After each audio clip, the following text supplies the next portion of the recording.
On the far side of the world, they were outnumbered. All hands down! But from the courage of one came the strength of an army.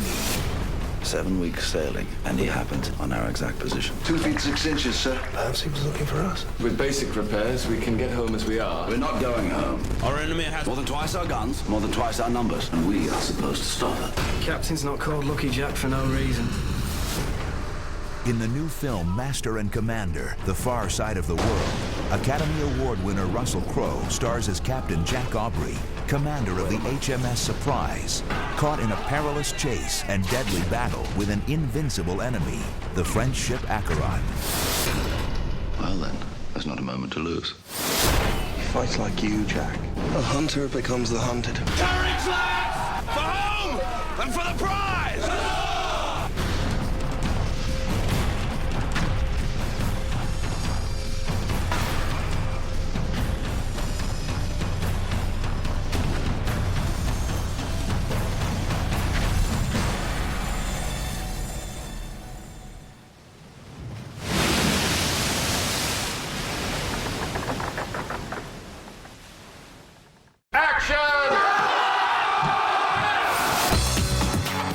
Two full-size replicas, experts in practical and historical sailing, the finest model and miniature builders, hundreds of craftsmen, a cast from across the globe, specialists utilizing the latest in visual effects technologies, thousands of support personnel.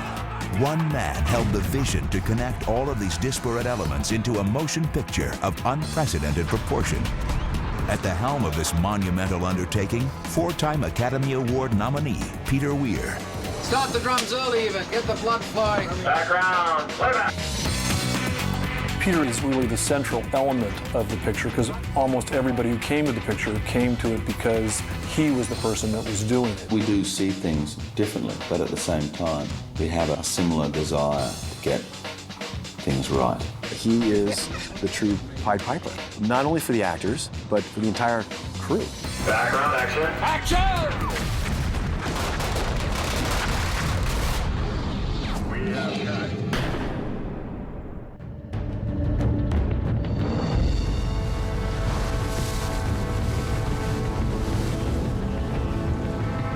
Peter had a very clear vision in his mind what he wanted, and then there's only a limited amount of ships that are available. In Halifax, I saw a frigate called the Rose, and it's for sale.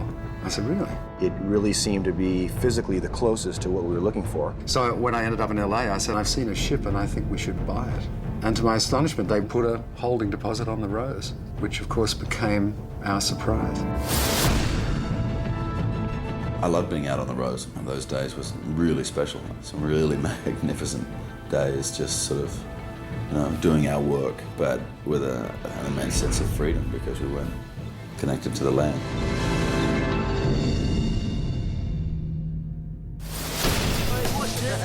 If you're making a film at sea, the instinct of the filmmaker is to go to sea, and you have to resist it if you can.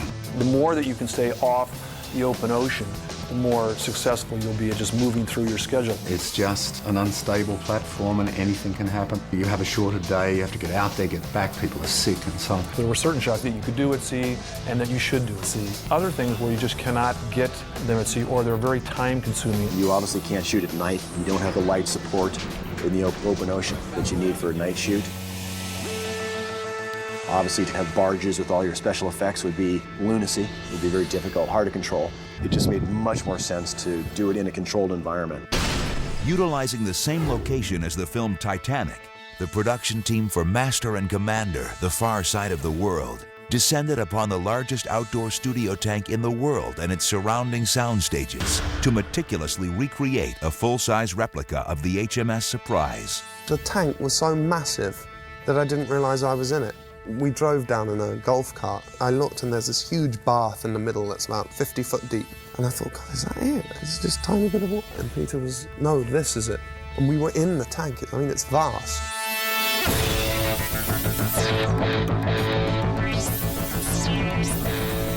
And we built the Surprise over a period of about 6 months. The ship was built on the floor of the tank, and then once we had the ship built, we cut it into 3 pieces, and then we swung it across by crane, welded it back together, and put it as you see it now. I was lucky enough to be able to be here and see it in its stages. Walking on board when it was finished was very exciting. Our interior sets, we put on the sound stages that surround us here on the tank. We decided to break up the surprise, each deck, into a different set. We determined that it would be wise to split up the gun deck and build that as a separate set. Here we go. Fire! The great cabin as a separate set. By doing so, we then bought Peter the flexibility of being able to constantly be able to shoot, whether an actor was sick, whether the weather was a problem, whether we did have mechanical failure, we could always keep filming. We could always get the work done. So we used all that combined with the great and traditional work in miniatures. Well, people have often said to me, well, what on earth do you do after Lord of the Rings? Well, this is what you do. Can you imagine a phone call happens and it's Peter Weir. He's just walked out of Lord of the Rings. He's just seen this film that we've spent the last few years making, and he loves the miniatures, and he wants our miniatures work in his film. Whenever you build miniatures, the natural tendency is to try and build them as big as possible. We ultimately end up building some pretty big miniatures, and so we've coined the phrase bigatures, because these things quite often fill whole sound stages. People imagine miniatures to be about the size of a dining room table, but at that scale it's very, very difficult to sell the authenticity of reality. In the case of these miniatures, we've built them about 36 feet long by about 30 feet tall. So they're fairly sizable models in anyone's book. It's a real temptation, actually, to seal off the bottom and just poke them out into the sea and see how they sail.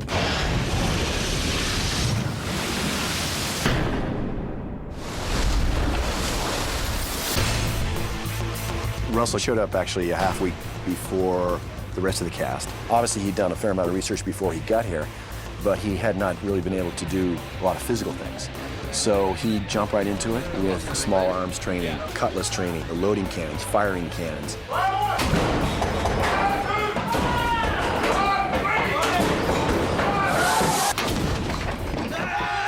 Basically everything that they were about to learn, I went and learned. So if anybody came up and asked me a question, I would have some form of an answer instead of a blank "I don't know" on my face. And I was very glad I did that, because when you walk around with this jacket on, if there's people that are unsure of things, you get asked a lot of questions.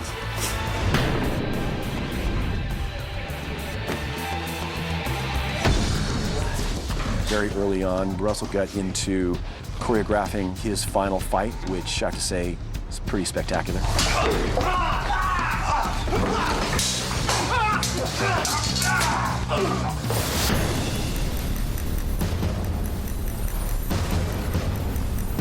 But said to them all, the camera may catch you in the background, looking like you don't know what to do. It'll really let the shot down, so it will serve the film if you know pretty much what to do under any circumstance. The research that we'd been given, that we'd done, is one thing.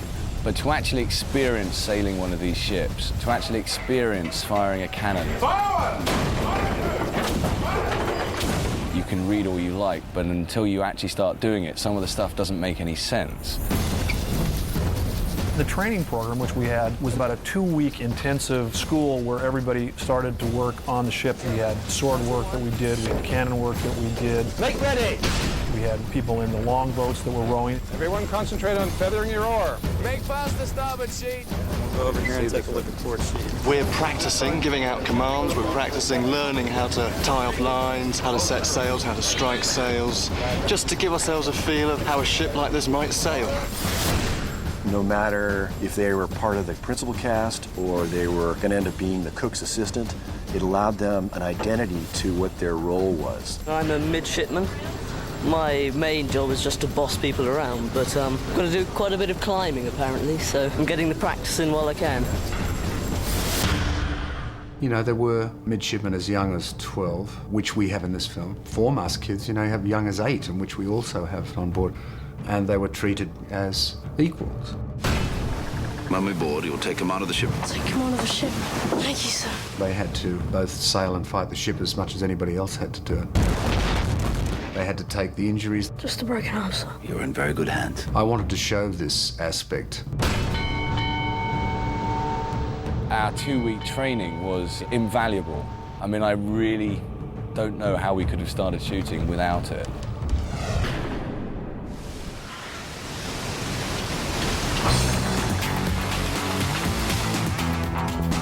In this high-stakes game of cat and mouse on the high seas, Captain Aubrey risks his entire command by trying to sail some of the most treacherous seas around Cape Horn, a challenging nautical route at the tip of South America, notorious for swallowing vessels in its unrelenting swells. You can't go on a long journey on a boat like this without meeting bad weather. It's just not possible. So sooner or later you're going to come up against something that will test the boat and test the men. Jack Aubrey's a creature who's half marine. He loves sailing hard, loves rough weather like any good sailor does.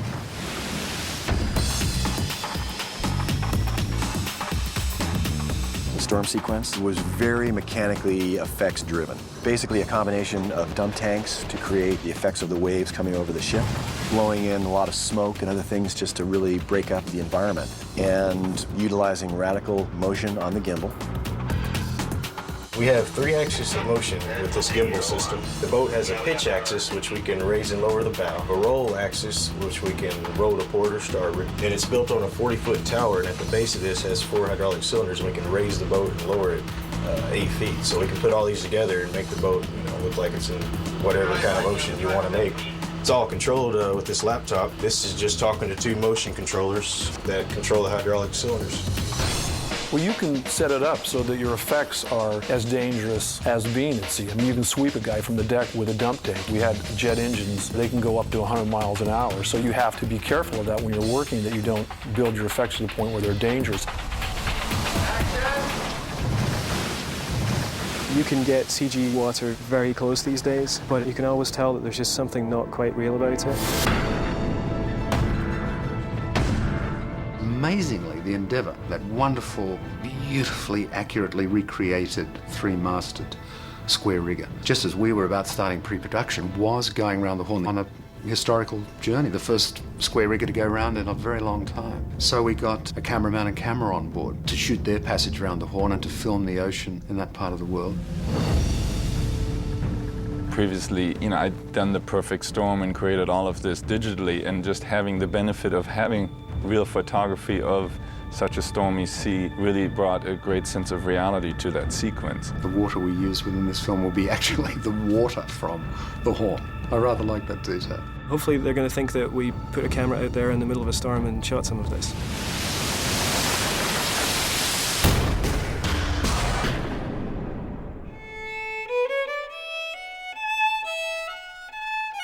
Well, knowing the facilities at the studio, I thought there's no place for the actors to meet. So I thought they need a club.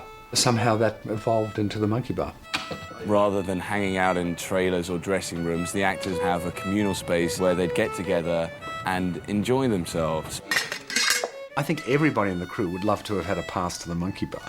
Even I, when I'd go up there to see someone, I'd knock at the door and say, permission to come aboard, They have a pool table in there. They have internet connection, so you can keep in touch through email. There's also a rehearsal room that Russell set up with guitars and drum kit and bass and stuff, and people get together and play.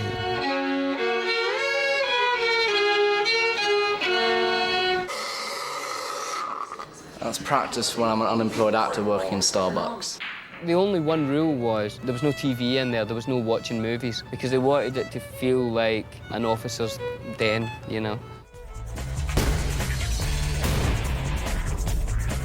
Before our cast got here, we decided that we would build a recreational field. And as it turned out, it's been great. We've used it almost every Saturday and Sunday. It was just a good way for people to blow off steam. The rugby was put in place because I knew a certain percentage of guys would find the battle sequence difficult.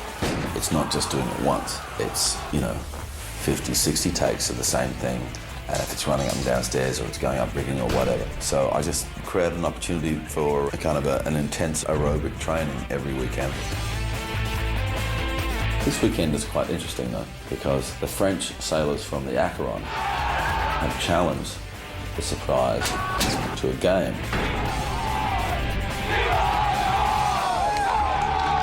I hear that there's some very experienced players on the French team. I've got my ragtag bunch of Welshmen, Englishmen, Americans and Canadians, but I think my ragtag bunch might have the edge.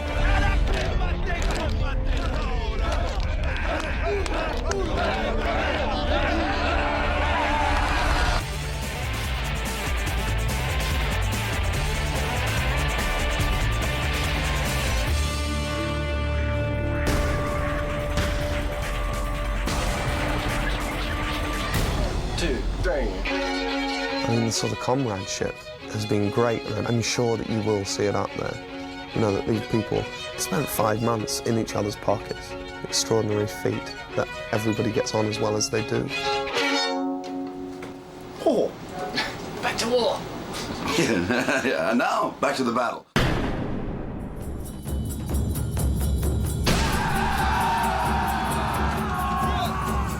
What you would love to have is both vessels, you know, fully manned and armed. But that's just too costly. We were lucky to have the Surprise fully built in the tank. We had to build only part of the Acheron. You need them close together for scale in the moment of boarding. We came up with a way where we could slide the ship, so basically the bows could come together. So I could photograph the Surprise firing. But as for all the manoeuvring prior to that in the engagement, it'll be a combination of miniatures and CGI vessels. Our task in this film has been creating absolutely realistic, authentic scenes of ships battling. One thing I hadn't mentioned is Pavel, these miniature sails are probably a little bit wide. Peter brings a visual sense that we don't often get. It's not good enough to just do a beautiful looking shot, but a shot that also really fits into the sequence of events and tells the point that he really wants to tell at that particular moment in the film. Throughout the movie, maybe we used the weather or maybe we used the CG. We just felt it was best to do a two-pronged attack because we really didn't know which one was going to be the most efficient. This is really the combination of both technologies. Surprise in the background is a full CG model. The Acheron in the foreground is the weather model. Cannon fires and splashes. It's one of the biggest shots in the opening battle sequence. So you can see that they're both fairly consistent in their looks and fairly consistent in just the photorealness of what we'd be trying to get. You really shouldn't be able to tell between the Rose, the tank Surprise, or the model Surprise, or the CG Surprise for that matter. It's really, hopefully, our goal to have people not think about that at all and just be involved in the story and just believe that it was all done out at sea and that it was all done for real. If you can get the audience to just accept that for no intents and purposes are the miniatures or digital effects, but it's all just this fine tapestry that makes a backdrop upon which the actors can play out these incredible stories. And if we can achieve that at the highest level, then we've achieved our job. It's a world they've not seen before, an experience they've not had. The impossible but exciting idea of travelling back to the past. And then to have the high adventure anyway. I mean, that comes with it. It's not something that you have to make up. I mean, they lived very adventurous lives. It's going to be a stunning experience, I think, in the theater. That